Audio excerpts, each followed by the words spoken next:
You are now listening to the Hot Take Hot Box. Yuri Prochazka and Alexander Rakic. Rakic is coming off of, I think, an ACL. Is that correct? I think the last time we saw him, he got hurt in the Jan Blachowicz fight. Jan celebrated like he just won the Super Bowl. That still cracks me up to this day. But that was 2 years ago, man. I know. Almost exactly. Which is smart for Rakic to take that much time off to kind of get himself back ready to go. Rakic is the favorite in this fight at minus 115, 113 to Yuri Prochazka's minus 105. Rakic says you can't just read a book about a samurai and become a samurai, which that's hilarious. But that's pretty funny. He kind of looks like a samurai. I don't know if I would question his samuraiism. Yeah, hey, and then did you see Yuri responding? I think he said something like, "You can come to my house and say that" or something. He said, "I would come to his house and knock on his door if I had issue with Alex." And then he started to talk about how, I don't know, it kind of just got away from him.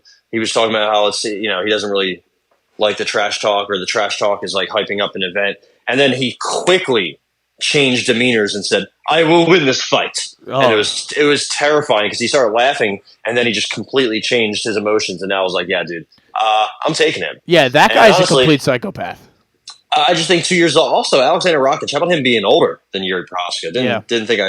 Didn't see that coming. Also, Yuri has a longer reach. I do have issues with Yuri's striking defense all around, the legs, the head strikes, everything. I don't think it's necessarily suitable for winning, necessarily, especially in the long run. But he has knockout power, unorthodox striking, and that's going to be the X factor here. I think Rakic swings hard. I think he hits hard, but I think he has average boxing.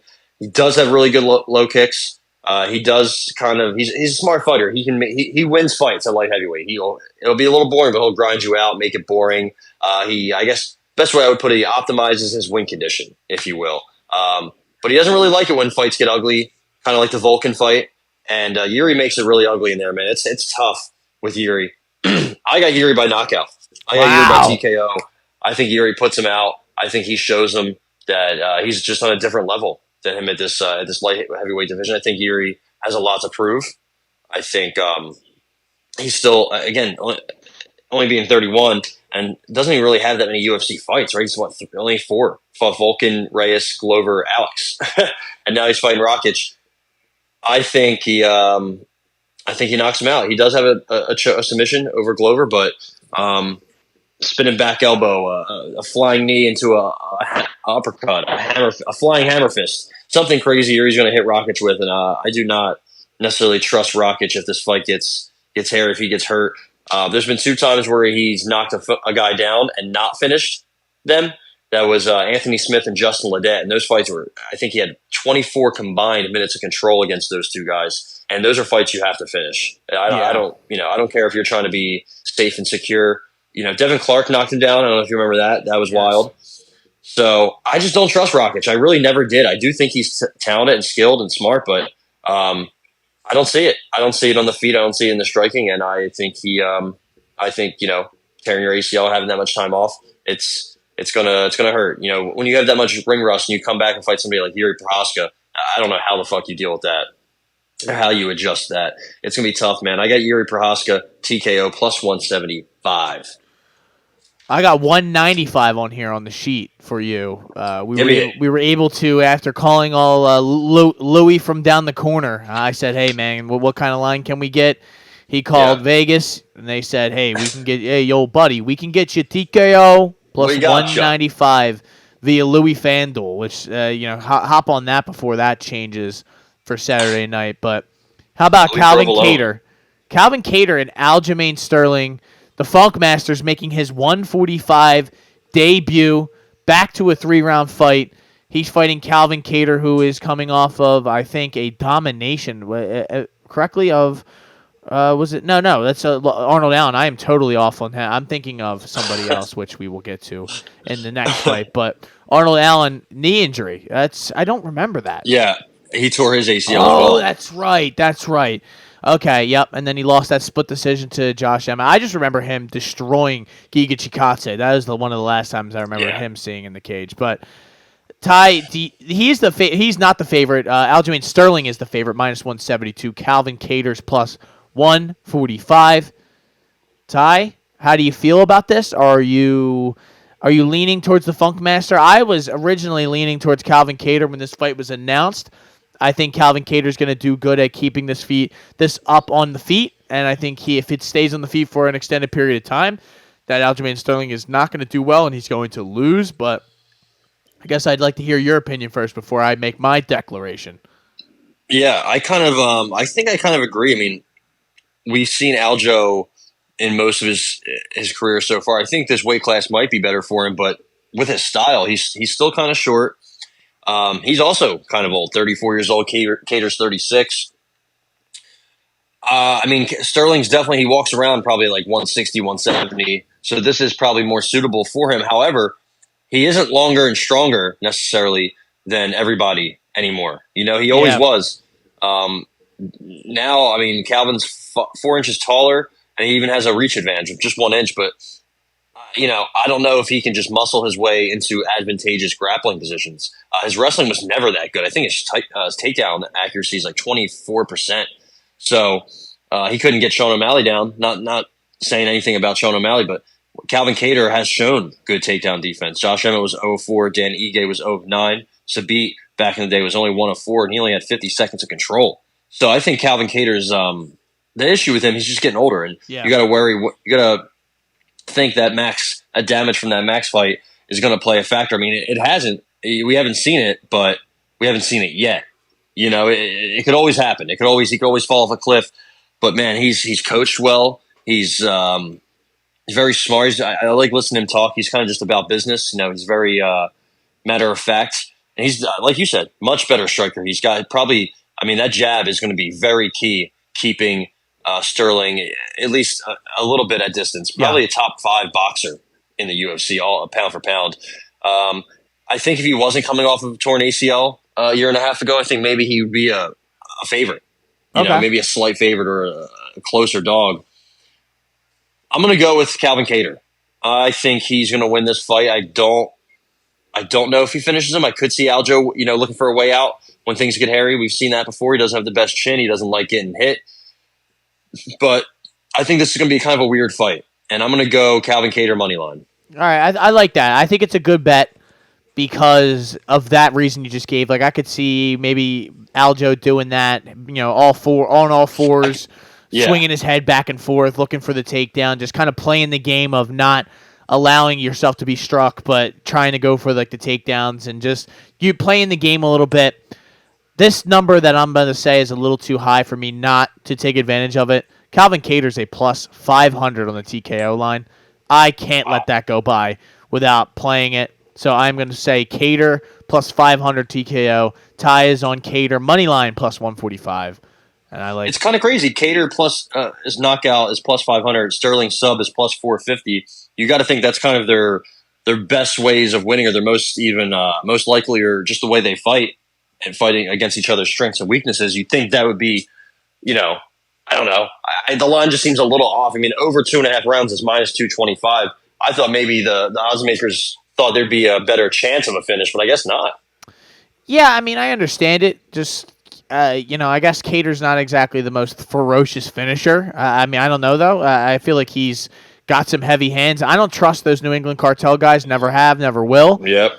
But this, I don't know. I don't like Aljamain Sterling, and I don't like his game. I don't think he's gonna. I don't think his game's gonna age well. I don't. Or the Longo Weidman guys either. No, I don't. I don't. Whoever. I don't like him going up in weight. I don't like that, you know, because again, like you made mention of, a lot of his game was predicated on him being so much bigger than everybody else, and he's going to be able to. He'll probably have more gas in the tank, and he'll probably be able to push the pace a little bit more here at 45. But I don't know. I don't feel confident in it. I don't feel good in this. Next fight is a UFC debut. Ty, we discussed this in the past, and now she looks absolutely shredded. You know, one day before her weigh-ins for her, I don't think it's her first 135, but it's her first in a while. Kayla Harrison, the PFL god, is making her UFC debut against Holly Holm. I think Kayla Harrison's the only judoka to win 2 gold medals from the USA or something along those lines. I saw a tweet or something like that, but Holly Holm is a big underdog in this fight, though, Ty. I think it's fair. I think it's fair. Minus 450 for Kayla Harrison, plus 330, 340. I would love to take Holly Holm in just a sort of prayer underdog sort of spot. Holly Holm has good takedown defense. She always has. For the most part, she's physical and she's, always in great shape and ready to go. She's just, what is she, 42 now? She's getting older. Yeah. I mean, she's just oldest person on the card. Yeah, and right, she is 40. She's 42. 42, yeah. So, and the last fight, she didn't look great for her. Although it wound up being a no contest. Still, she looked great in the first round. That got cracked in the second. That was round. not good. Yeah.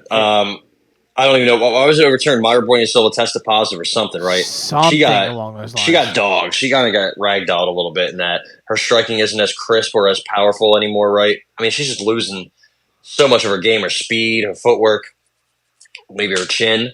I don't know if Kayla gets a finish. She hasn't really got a finish since, I guess, Martina Jindrova. Okay, so not too long ago, but still, I mean, a lot of decisions on here. I guess she did fight a 145-pound bout in 2020, but so I mean, she's predominantly been at 155, 150 against Aspen Ladd. So making 135 is gonna be tough, but she's a tough competitor, man. She's just she's a professional. I think she'll get it done. She looks good. I thought for sure when they announced it that there was no chance. I was like, that's insane. There's no chance she makes it. But the closer we've gotten, and she looks like she's slimmed down. She looks lean as shit. I mean, who am I to doubt a world-class athlete like Kayla Harrison? No, for sure. So, and I think she kind of has a little decent southpaw boxing. It's not anything great, but it works. And obviously that judo background. I think she's going to get it done. I just don't know.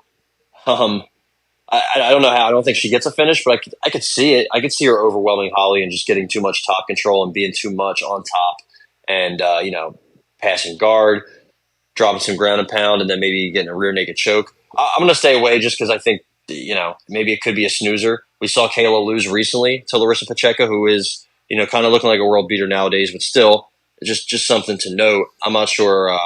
It's her debut. I'm not sure. I don't know how it's going to go. I think there's a good chance she subs her.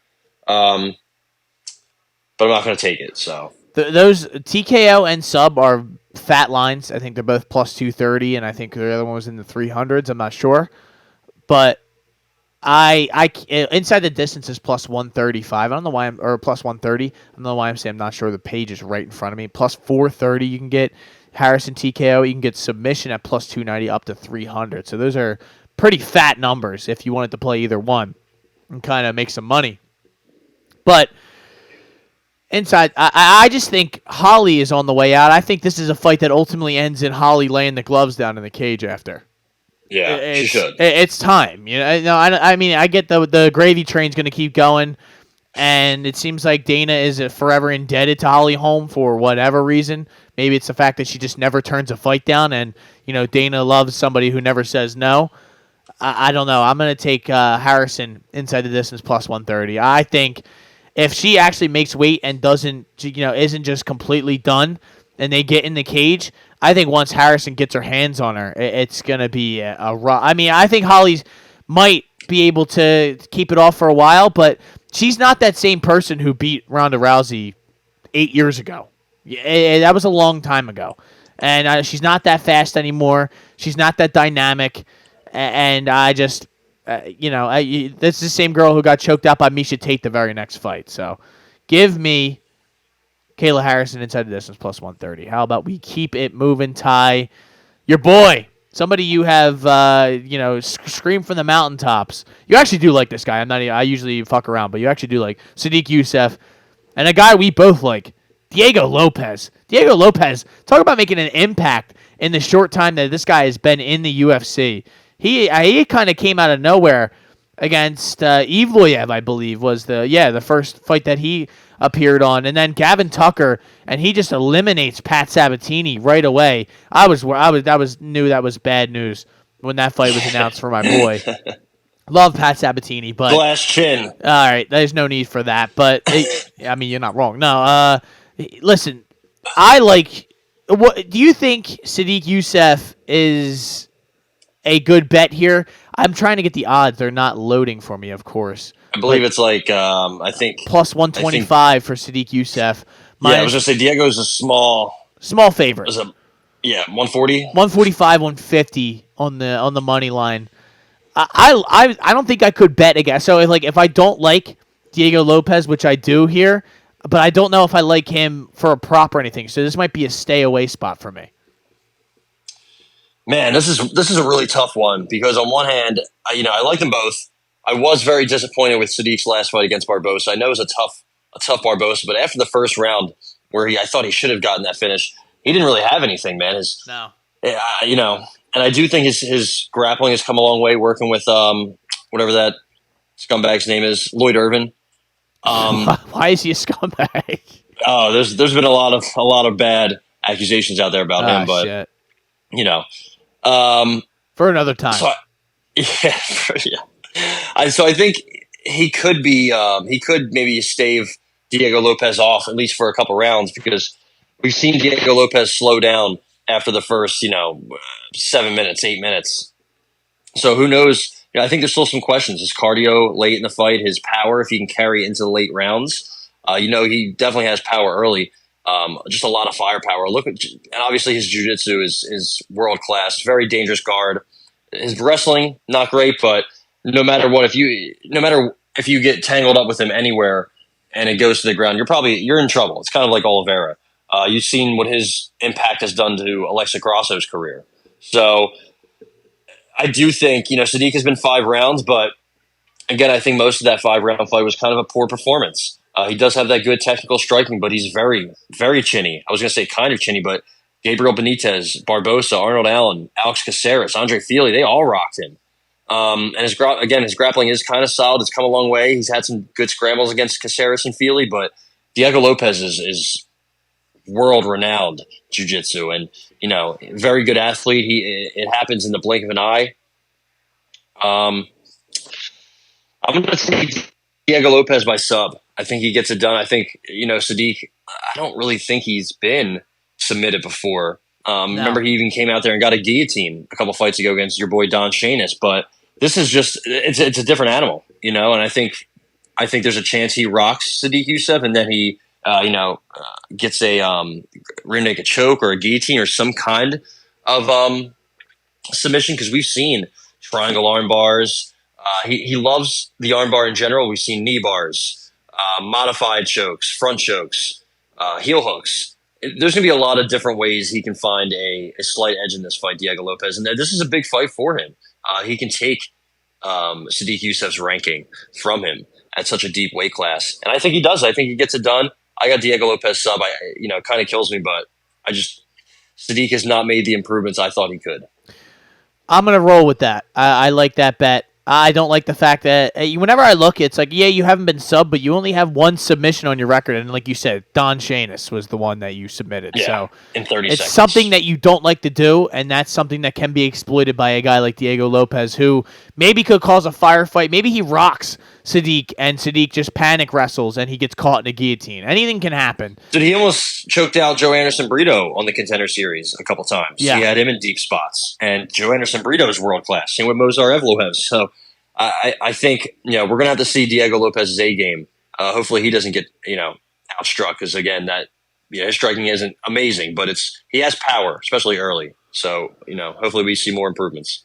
Ty, we keep it moving to Jalen Turner and Renato Moicano, Moicano, who lost me some money last time out against Drew Dober. Jalen Turner. 14-7. That's when you see that, you're like, damn, I didn't know, but he kind of has been, hit or miss in the UFC, losing to Dan Hooker and Gamrot, but split decisions, very close fights. The Frivola fight back in the day. Vicente Luque, which that's wild that those two were even in the same cage together at one point. He's coming off of a destruction of Bobby Green, sent him flatlined out. Ty, he is the he's the favorite. That's what I thought so. But I see so many numbers on here that I forget who is being attributed to what. Minus 225 for Jalen Turner to Renato Moicano's plus 195, 185. I think Moicano, it's pretty simple. The game plan for him, it's going to have to be a takedown and smother fest for him, similar to what he just did to Drew Dober. But I don't think it's going to be as easy to take down Jalen Turner as it was Drew Dober. But I guess I'd like to hear your thoughts first. I don't have a strong conviction with this fight. I think if this fight stays standing for extended periods of time, I think Jalen Turner's eventually going to hurt Renato Moicano. Yeah, and not that I think Jalen Turner could get a sub, but he's very long, and he has a mount a guillotine choke that happened recently against Brad Riddell. I think Moicano also fought Brad Riddell, and he choked him out too. So I don't think that's necessarily going to happen. Still crazy. Jalen Turner is our age, 28. Yeah. 4 inches of height, 3.5 inches of reach. I like Jalen Turner's game, man. Very long, very rangy, has KO power with a very unpredictable style. I think he has some good striking defense, but he does have a history of being chinny, even though I don't think we've seen that as much. It was kind of early in his career. Again, he can get some opportunistic subs. I think he could have beaten Gamrot, and I think he should have finished Dan Hooker, but woulda, coulda, shoulda, right? Yeah. Either way, I don't know, man. I think Moicano, he's funny. You know, he's been talking shit on the mic of late. He's got a podcast and stuff now. He's kind of in the public eye, but you know, the RDA fight was not even close. The Dober fight was closer than it probably should have been, and I wasn't really too impressed by him. Drew Dober has a takedown defense. I think it's like 56%. That's never been one of his go-tos. Fiziev smoked him. TKZ smoked him. He's been smoked in pretty much all of his losses. When he fights up, kind of the Calvin Kattar fight is the only exception. I just think, he's 34. He gets hit and hurt way too much at distance. Even Drew Dober was landing the better shots against him easily. Also, he just fought. What was that fight, 2 months ago? Yeah. And that was a pretty tough fight. You know, I know it wasn't an all-out blood and guts affair, but it was a little war for 3 rounds. He is heavy on top. When he gets on top, good body lock takedowns, but it's not really the best wrestling. So I'm not sure, man. I think Jalen Turner just has more for him. I think he's, at his peak, and I don't really think, I'm just not a Renato Moicano believer necessarily. So yeah, I got Jalen Turner, and I think I'm going to take him inside the distance. He's minus 135 by KO, TKO. So, I think I might go with that, even though it does seem like a big pick. I think he does it. I think it could honestly happen early. It's a big favorite. It's crazy how much that is. The TKO numbers, you can get them at minus 135, 140 as high as. Ty, what are your thoughts on Turner's takedown defense? Because that's going to be basically the deciding factor here. If he's able to keep this fight standing, that TKO is a lock. And I think Turner's. I've always thought Turner's takedown defense is fine, but I didn't know if the numbers dictate that as well. 75%. I think that's pretty decent. I mean, back in the day, he was taken down 4 times by Frivola, and he was taken down 4 times by Gamrot. But I believe Gamrot was like 4 of 12. You know how Gamrot shoots. Also, Matt Frivola back in the day was 4 of 13. So he even took down Dan Hooker, which I thought was kind of impressive. It said a lot. And he took care of Bobby Green like he should have. So I think he's going to do the same thing with Renato Moicano. I think his problem is when he gets kind of up at the top of the division, kind of like a Gamrot and Hooker. Yeah. But maybe he's ready. I don't maybe think Moicano's that, though. That's just my opinion. Yeah. No, I mean, Moicano is ranked, but I think that ranking could go very soon. And I don't think he has enough for him. He's going to have to get maybe not a fluke, but like a lucky, opportunistic sequence to get his back. And then if he gets his back, it might be over. But Jalen Turner is very long, very strong. He walks around at like 180, and he's in his prime. I think he's got this one wrapped up. I'm going Turner TKO minus 115. Are you? Is that what you're rolling with? I'm in. Yep. All right, let's go. TKO minus 115 for the Tarantula, Jalen Turner. And now we have a War of Brazil. We have 3 more fights to talk about. Jessica Andrade, Marina Rodriguez. I don't think I've ever been more out on 2 fighters in one singular fight than I am this one. Marina Rodriguez, as you're supposed to say it. I was the biggest fan of hers, but the way she got dominated by Virna, and then the Michelle Gomez, she beat the dog shit out of her. Michelle Waterson Gomez, MWG, as some people would like to call her. Amanda Lemos knocked her out as well. That was bad. Jessica Andrade just seems like the ultimate kind of just gatekeeper now. She's not easy out. She's 25-12. She's just a bull, tough to fight. I like her much more at 15 than I do at 25. But Ty, is there anything really to like here, or is this like a fight kind of just a passover sort of thing? Yeah, I guess really first, let me tell you, I tell the people basically the odds: -135, 140 for Jessica Andrade, Marina Rodriguez +114, 115. I think she could be an easy parlay piece. I think even maybe her money line alone. I just think Marina is so easy to beat. I mean, she has no answer for the takedown. She has no get-up game off her back. She's kind of losing the sting in her punches. Even though Andrade is pretty hittable, as Marina gets older, she's 36, Andrade's 31. She is taller. She does have a reach advantage, but we've seen that in recent memory, in recent fights, not really matter. I mean, the Marina, the Waterson-Gomez fight, sure, but she's kind of washed. The Virna Jandiroba fight didn't matter. She was able to smother her with her takedowns. She won a couple fights before that, but nothing too impressive. I just think Andrade's probably on a different level than her, to be honest. I know she lost a couple in a row, and it's not looking great for Andrade, especially as she gets older. She takes a lot of damage, but she can also get takedowns. She, doesn't have the best percentage, but she was able to take down many of fighters. It's not something she really, Rose, she was able to take down Rose, Tisha Torres back in the day, Joanna, like good fighters, honestly. So again, it's not something she goes to, but I think it's something she could easily go to, easily implement that, have her in her back pocket. Even though I think she might even be the better striker. She definitely hits harder. She's more powerful, has those power hooks while walking you down.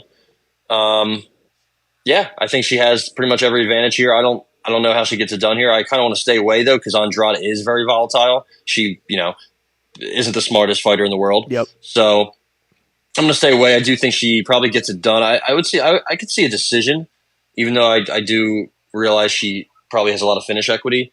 So my pick is going to be Andrade decision, but I will stay away. I'm going to take Andrade's money line -135. Marina Rodriguez, I do not trust, and I look at Andrade's losses, especially when she was on that little 3-streak loss. I mean, those are all people who have fought for a championship or are in that championship conversation in the top 5 of their division. You go through all of her losses, and they're pretty much – she really hasn't lost to anyone that's really bad. She kind of always steps her game up when the time comes to beat the fighters who she should beat. And I think she should beat Marina Rodriguez. Marina Rodriguez is kind of a one – I don't know. She's going to be longer than her. She might be able to keep this fight on the outside and score some points. But her game, I don't know. Marina Rodriguez, I'm so out on. And I could see this fight getting smothered on the ground, which Andrade is powerful, and I could see her getting it to the ground pretty easily in the similar sense that Virna Jandiroba did. So that fight is burned in my memory. And I'm just going to go on Andrade's money line, hope that version of her that I need to show up shows up. How about this? I like it.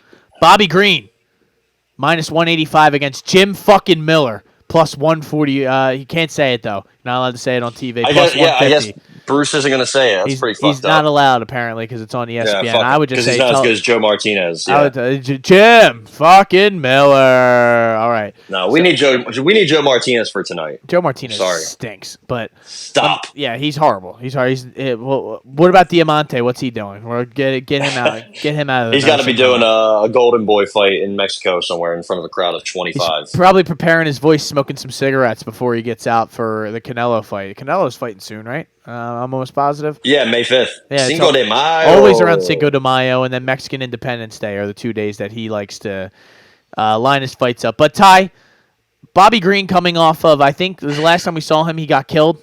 Very recently, less than 4 months, I think, ago, is when he fought Jalen Turner and got absolutely just, shelled to sleep. And as you recall, Chris Tognoni I think he had a ticket on Bobby Green. He's like, maybe he'll wake up. Maybe he'll wake up. Maybe he'll wake up. And he didn't wake up. So that was probably the most egregious. Yeah, that's true. I didn't even think worst stoppage or lack thereof stoppage I've ever seen. We've seen a lot of Mazzagatti. We've seen a lot of Yamasaki. Chris Tognoni, terrible. He's just so bad. I love when there's like two like non-Americans fighting and two like very clearly non-Americans that are like just got just making their debut from Brazil and China, and he's like, push, don't grab, push, don't grab, and I'm like, bro, they don't know what the they fuck have no idea you're what the fuck you're about. talking about. Yeah, and also stop. How about you intervene instead of just shouting to these people who don't hear you? How about you anyway? Hey, Chris Tanioni, he's the worst.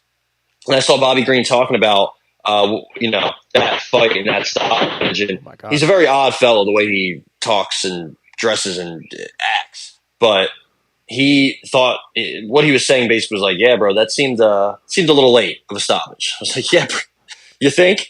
So just because of that, I'm tempted to bet against him. You know what I mean? Yeah. I do think Jim Miller, he's shown lately anyway, he's got some power in his hands. Now, it kind of is only there for about 5-6 minutes or 7-8 minutes. He has good sharp leg kicks. Obviously, he's the only guy that was on 100 and 200. You know who he beat on those cards? What, 200? 200 and 100. So 200. I actually it just popped up on my page. So Takanori Gomi was 200. 100 I do not know, but I'm going to scroll down a little bit to find that out. It was Mr. Mac Danzig. Also, do you know who the only other potential fighter who could have been on this card that would have been at 100, 200, and 300 was? I don't know. Brock Lesnar. Wow. And there was, we should have got him. We should have got him on there. Put him against Mark Hunt in a grudge match. I'm just saying. So, also, they were supposed to fight way back in 2014, Bobby Green and Jim Miller, and then I think Bobby Green pulled out. Jim Miller fought Yancy Medeiros the same night John Jones beat Glover. I will say, man, Bobby Green's fought a lot of fucking monsters recently. Yeah. Even guys that he's kind of dispatched. Grant Dawson, he was a huge underdog in that fight. If you look at who Jim Miller's fought in recent memory, it was Awash Cerrone, Alexander Hernandez, who we know the truth about him. Awash Benitez, Jesse Butler, your boy. You thought that was going to be a huge play. Nicholas Moda, Eric Gonzalez, just Roosevelt Roberts, Scott Holtzman, Vince Pichel, Joe Selecki. Just not really great fighters. He's had some good matchups. I am impressed with what he's been able to do. How he looks the same as he did 20 years ago, it seems. I think he's outmatched on the feet, but I could see him hurting Bobby Green, especially from the southpaw stance with one of those lefts setting up one of those shots with a nice little kick. I don't know though. I just don't know. I have no idea how this is going to go. I think I need you to steer me in the directions. Why should I take Jim Miller by sub? Tell me why. Because Jim Miller hasn't won a fight by not finish since 2016. That's a stat that you need to know. Thiago Alves at UFC 205 was the last time that he won a fight by decision in comparison to a finish. I will tell you, Ty, I am not taking anything here. I'm going to sit back and enjoy. I would like to bet Bobby Green because, like you said, he should have the advantage on the feet. But you're talking about a guy who, like you said, was just getting his head bounced off the canvas 4 months ago. And I don't trust that. Maybe eventually at some point all these fights and all this damage that Bobby Green has taken is going to catch up with him. He's 37 years old, and there's a lot of tread on those tires. He's been knocked out 5 times over his career. So I am going to stay away from this completely, but I will be rooting for Jim Miller. Yeah, man. He's been subbed twice, but it's been a long time. I mean, since like we were in high school. Yeah. Affliction 2. He got submitted by Dan Lozon on this card where Fedor beat Andrei Arlovsky, Josh Barnett won, Vitor Belfort. This card was crazy. Little Naga, Matt Yashchenko. This was just a who's who. Affliction 2. So it's been, he hasn't been subbed in the UFC, and he has a couple subs himself. Obviously, Jim Miller's a much different story. I'm with you, though. I'm going to stay away. I have no idea. I really want to take Jim Miller, but I can see a path where he gets smoked. I'm like, damn, I knew this would happen. Yeah. I just was hoping that the quick turnaround would be a deciding factor. Maybe it is, maybe it isn't. It's not enough for me to take anything. So I'm with you, man. I'm just going to stay away and hope Jim Miller can get a win, because then he'd, I think, probably be able to get get a ranking at lightweight, which would be pretty crazy at age 40. He would take Bobby Green's ranking, I assume. So let's see if he can get it done, dude. Especially if he finishes them. It would be worthy of that number, especially. So, Ty, the first fight of the night, the last fight me and you are going to talk about the one we kind of previewed. We teased this one a little bit. The Gold Star Mega Whale Megalodon Tornado Tag Team pick of the night. Cody Garbrandt plus 250 against Davison Figueiredo. Deuce de Guerra minus 300 on the money line. TKO is plus 180 for Figueiredo. That is what I'm going to take. I don't see a submission, although of course it could happen. I just think it definitely could. I think Cody G's going out on the shield, like he always somehow does. First fight of the night, he's going to be fired up. He's going to go out there and try to, put on a show. I think he will be on his bike like he usually does. Tries to use the movement, but Figueiredo he showed me when in that Font fight that he's still hitting hard up here at 35, and that he's still a sniper. Even though his brother's the sniper, he still has accurate, quick shots. And his brother's not the sniper I want working for my U.S. Army. No. And I am going to bet Figueiredo plus 180 here, TKO. I just think that's the best bet for me, and I like it. I will say, dude, he has some good front chokes. He does. That's all I'm really worried about here is that Cody could get subbed, but he shoots on a takedown, he gets a guillotine. Did to Alex Perez, did it to Tim Elliott very quickly. When's the last time Cody? I mean, Cody was 3 of 10 against Font. He hasn't really gotten it, or is that something else? I don't know what I wrote down. I wrote down stuff, and sometimes I'm like, is that even what I think it is? I guess the last time Cody got a takedown in round 2 against Trevin, who also got a takedown in round 3. So that's probably not what Cody wants to do. I don't know what Cody's style or what he wants, his game plan. I mean, his style has changed so much since his prime with his, now suspect chin. He hardly engages in close range. Yeah. So it's, low volume on the outside. Remember he fought Brian Keller. He was getting his legs chewed up with low kicks. That is something Figueiredo loves to do. Very durable, good cardio.